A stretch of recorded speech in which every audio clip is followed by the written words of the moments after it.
وأول ما دخلنا الأوضة وقفلت الباب لقيته حضني.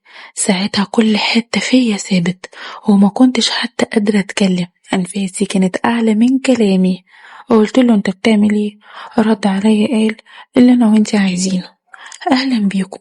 صاحبة القصة اللي بعتلنا القصة بتقول أنا اسمي عايدي، عندي 33 سنة، من عيلة غنية جدا. اتجوزت من جوزي عصمت. هو كان راجل أعمال يعني، وغني جدا، وكان بيجيب لي كل اللي بقوله عليه، وبالذات لما عرف ان هو يعني ما بيخلفش.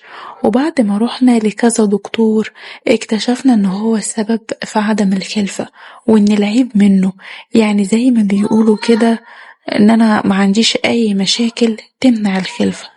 بس بقى بصراحة انا وقتها فكرت ان انا اتطلق منه. ما هو انا برضو زي اي واحدة في الدنيا، اكيد هتمنى في يوم من الايام ان انا بقى وان انا نفسي اخلف. وهو بصراحة يعني انا دلوقتي وفي اول حياتي معايا، انا كنت عايزة اعيش حياتي واتمتع بيها وكمان استمتع بشبابي، انما بقى نظام الولادة وجسمي يبوظ والحاجات دي لا، انا بصراحة ما عنديش استعداد دلوقتي. بس اللي كان في دماغي ان يمكن يعني بعد كام سنة اجيب طفل ولا اتنين، اهو برضو ينفعوني لما اكبر. بس بقى بعد ما عرفت ان هو مش ممكن ده يحصل طول ما انا متجوزة عصمت، وقتها بقى حسيت ان انا نفسي في العيال، معرفش بصراحة ايه السبب. بس هو ساعتها فضل يعيط زي العيال الصغيرة بالظبط، ولقيته بيقولي على فكرة أنا متعلق بيكي وبحبك جدا وما أقدرش أعيش من غيرك، وأنا يا ستي هعوضك بكل اللي انتي تحلمي بيه، واعتبريني زي ابنك، اللي انتي عايزاه أو نفسك فيه أنا هعملهولك، وأنا هكون تحت أمرك وثروتي كلها تحت أمرك طبعا. وقال لي انا نفسي وكل ما املك الدنيا ملك ايديكي. ساعتها بجد والله هو يعني صعب عليا جدا، كنت اول مرة اشوفه في الحالة ديت اللي هو كان فيها، وحسيت بقى ان انا هبقى انانية لو رحت اتجوزت وسبته واتجوزت حد تاني علشان ما بيخلفش. وهو بصراحة عمري ما شفت منه أي حاجة وحش، بالعكس من أول يوم وهو كان بيحبني جدا، وعمره بصراحة ما زعلني، وبيعاملني بطريقة كويسة جدا الحقيقة. كمان ما بيرفضليش أي طلب. ففكرت وقررت بقى ان انا اكمل حياتي معاه وخلاص. ومن يومها بقيت فعلا زي الملكة، وكل طلباتي بقت اوامر، وكمان سايبني بحريتي اعمل كل اللي انا عايزاه، وكان بيحاول يعوضني باي طريقة عن موضوع الخلفة ده. المهم بقى ان انا كنت بحب يعني اسافر كتير لوحدي بالعربية، فاشتريلي عربية واتنين، وكان كل سنة ولا اتنين يغير لي واحدة شكل. هو كان عارف ان انا بحب العربيات ومجنونة سواقة، وكان دايما بيتحايل عليا علشان يجيب لي سواق. بس انا بيني وبين نفسي بحب اسوق، وبعتبر ان دي هواية من هوايتي، وعندي مزاج السفر قوي. يعني بيجيلي كده فترة ان انا لازم اروح يا اما الغردقة يا شرم، وهو طبعا ما بيكونش قادر يجي معايا علشان نظام شغله وكده، فصعب يجي معايا كل الرحلات دي. فكان كل فين وفين لما بيجي معايا مرة ولا مرتين. وفي مرة من المرات كنت مسافرة يعني لإسكندرية، لأن خالي عايش هناك، وكان في الوقت ده فرح بنته. فقلت اما اروح اصيف بالمرة واستمتع بالجو، وبالمرة اقعد لي كام يوم قبل الفرح بتاع بنته. وقلت له انت بقى بتعالى على الفرح على طول، ونبقى ساعتها بقى نرجع مع بعض. المهم ان انا سبته وسافرت، وانا على الطريق العربية فجأة عطلت، معرفش ايه اللي حصل، بس مهما حاولت ان انا ادورها مش عايزة تدور. فاتصلت بعصمت جوزي وحكيت له على اللي حصل. قال لي خلاص ما تقلقيش. قلت له لا انا لازم اقلق، العربية عطلت على الطريق، الحقني بأي حاجة، ومفيش اي حد معايا ولا حتى في ناس قريبة مني. المهم قال لي خلاص ابعتيلي اللوكيشن وانا هبعتلك حد يساعدك. وبعد شوية فعلا لقيت حد بيتصل بيا وقال لي انه في خلال ساعة واحدة بس هيجي علشان ينقل العربية بتاعتي لأقرب ميكانيكي. وفعلا لقيت واحد وصل وحمل العربية على سطح عربيته ونقلها لأقرب ميكانيكي، وقال ان الميكانيكي ده مهندس وشاطر جدا وأمين وهيحل المشكلة على طول. والراجل ده مشي وسابني عند الأسطى محمد الميكانيكي. كان شاب بصراحة سنه ما يزيدش عن 35 سنة، وشكله كان وسيم وحلو جدا. المهم سألني ايه اللي حصل يا مدام. حكيت له ان فجأة الموتور عطل ومش عايز يدور. فتح الكبوت بتاع العربية وفضل يدور على عيب فيه. بس بيني وبينكم لاحظت كده كل فترة والتانية ان عينه عمالة تزوغ عليا. ما هو برضه عنده حق، ما انا كمان مش اي واحدة.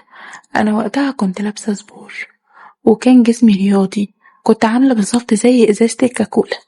المهم طول الوقت وهو بيتكلم معايا قال على فكرة أنا عايزة أعرفك حاجة، أنا خريج هندسة قسم ميكانيك مش مجرد صنايعي يعني. قلت له تشرفني يا باشمهندس، أنا فخورة إن أنا قابلتك. عرفت فين المشكلة؟ قال لي بص يا ستي ما تقلقيش، كلها بس نص ساعة وكل حاجة هتبقى تمام. بصراحة عايزة أقول لكم إن كانت طريقة كلامه واضحة جدا، وواضح إن هو متعلم كده وحاجة شيك، وكنت معجبة بيه جدا. بصراحة أنا اللي ما كنتش عارفة أنزل عيني من عليه، لدرجة إني نسيت موضوع العربية، وحتى كنت نسيت رايحة فين. بعد شوية لقيته بيقول لي دوري كده يا مدام. فعلا لقيت العربية اشتغلت، بس لقيته بيقول لي استنيني لحظة هغير هدومي واجي معاكي علشان اجربها. بس مش عارفة هو كان عايز يجرب ايه. وبعد 5 دقايق لقيته فعلا طلع، وكان جاي واخد دش ولابس كده قميص وحاطط برفن ومروق على نفسه. ساعتها بس فهمت. المهم قال لي اسمحي لي بقى علشان اسوق، علشان اسمع صوت الموتور شغال ولا لا. قلت له اتفضل مفيش اي مانع، واديت له العربية وركبت جنبه، وقعدنا ساعتها ندردش مع بعض. وسألني هو انتي رايحة فين بقى. اتكلمنا بقى في حاجات كتير وحكيت له ان انا رايحة اسكندرية. كنت مرتاحة له جدا وانا اللي كنت عايزة اتكلم معاه. وساعتها اداني رقم تليفونه وقال لي بصي ده رقمي، لو احتجتي مني اي حاجة اتصلي بيا على طول. وهو رجع الورش، ولما جيت احاسبه مرضيش ابدا ياخد مني اي فلوس. هو قال احنا خلاص بقينا صحاب، مستني اسمع صوتك. وانا والله لولا الكسوف لكنت عرضت عليه ان هو يجي معايا. ووقتها انا كنت حاجزة في فندق وهبقى لوحدي لمدة اسبوع عبال ما يجي ميعاد الفرح. وطبعا لما روحت معرفتش انام، وهو ما راحش من بالي ولا لحظة.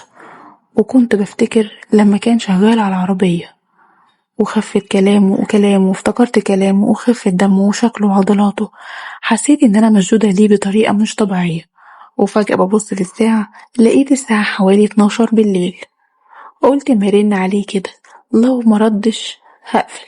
واتصلت بس مردش، قفلت وقلت يبقى اكيد نام. لكن بعد حوالي 5 دقايق لقيت رقمه بيتصل تاني.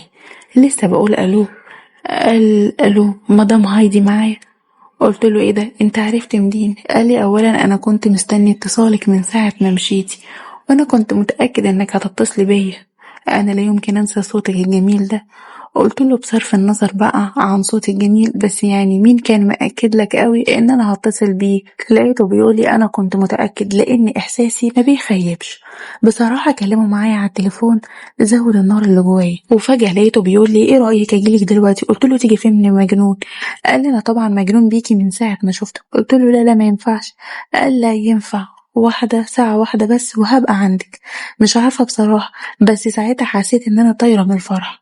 وقمت وقفت قدام المراية، ظبطت المكياج وظبطت نفسي واستنيته في الريسبشن بتاع الفندق. وفي أقل من الساعة لقيته وصل. قلت له بقى انت ضيفي النهاردة تحب تتعشى ايه؟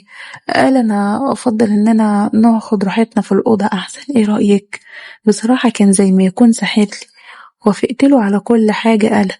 وفعلا طلعنا الأوضة، وأول ما دخلنا وقفلت الباب لقيته حضني وحصل اللي حصل.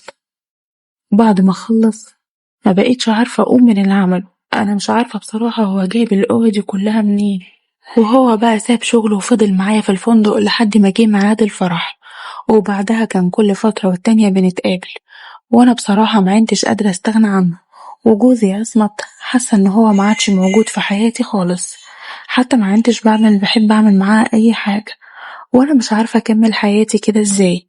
فكرت في الطلاق من عصمت، بس خايفة لو اتطلقت ابراهيم ما يرضاش يتجوزني، خصوصا اننا بقالنا يعني مع بعض حوالي سنة. يعني ايه اللي هيخليه يتجوز واحدة بياخد منها كل اللي هو عايزه بقاله سنة واكتر؟ لا جواز ولا مسؤولية ولا مصاريف. فياريت تقولولي وتنصحوني أعمل إيه، لأني خايفة أتطلق من عصمت وفي الآخر إبراهيم يخلع وما يتجوزنيش. فياريت تنصحوني وتقولولي أعمل إيه، بس ياريت تنصحوني بدون تجريح.